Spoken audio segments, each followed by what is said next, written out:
တဲ့သူတွေထဲမှာ meditation တောက်လျှောက်သွားလို့ရတဲ့အချိန်လေးရှိနေတယ်သွားလိုက်မယ်ဆိုရင်လည်းရတယ်နော်အရန်ကိုတက်တောင့်တတရှိပြီးတော့ meditation ကိုကောင်းကောင်းသွားနိုင်လိမ့်မယ်ဒါပေမဲ့ကျွန်တော်ကသင်ခန်းစာမှာဖြစ်တဲ့အတွက်ကြောင့်ခဏလေးပဲသွားပေးရနော်အခုက primary ကိုသွားမယ်ပြီး meditation သွားမယ်ပြောလို့ရှိရင်တော့ finalization အနားယူရက်ကိုသွားမှဖြစ်ပါတယ်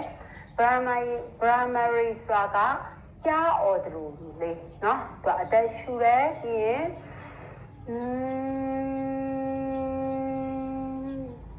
နော်ဒီနှာခေါင်းကိုပိတ်ပြီးတော့ရှူထုတ်လိုက်တဲ့အချိန်မှာဆိုတဲ့အတန်ကိုထုတ်တာဖြစ်ပါတယ်အရင်အော်ဆောင်လို့နော်သူဆိုအဲ့တော့အဲ့ဒီလိုအော်ဖို့တော့ကျွန်တော်တို့ကအာယုံ၅ပါးကိုစုစည်းမှာဖြစ်ပါတယ်အချားအမြင်အနံ့အရာတာအထိတွေ့ကို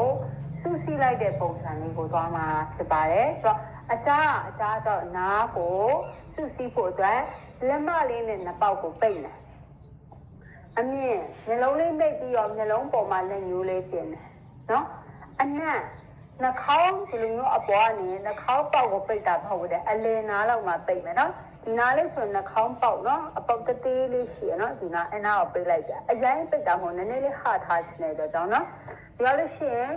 နှခမ်းရအပေါ်ဒါတော့အရတာကိုကိုစားပြုရဲဒီလက်တန်းလေးက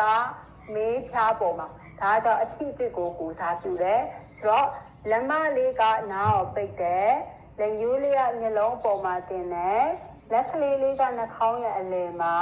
လက်တကျွယ်လေးကနှာခမ်းပေါ်မှာလက်တန်းလေးကဒီလေးဖြားပေါ်မှာနော်ပြောလို့ရှိရင်တော့အသက်ရှူရဲဒီရှူထုတ်တယ်ရှူသွင်းတယ်ဆိုအဲ့ဒီဟာ9ချိန်သွားမယ်9ချိန်သွားပြီးတော့ရှင် meditation ကိုထားလိုက်မယ်နော်ဟုတ်ပြီဆိုတော့အခုကျွန်မတစ်ခေါက်လုပ်ပြမယ်အရင်ကြည့်လိုက်ပါပြီးရင်နောက်တစ်ခေါက်9ချိန်ကိုသွားပေးပါနော်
ဒါလို့ရှိရင်ခါလေးမမတ်လေးထားမယ်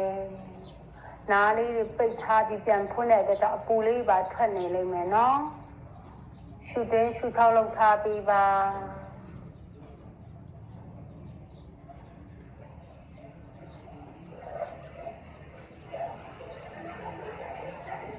ခဏကိုမလုံးမရှားဘဲနဲ့ခဏလေးနေပေးပါ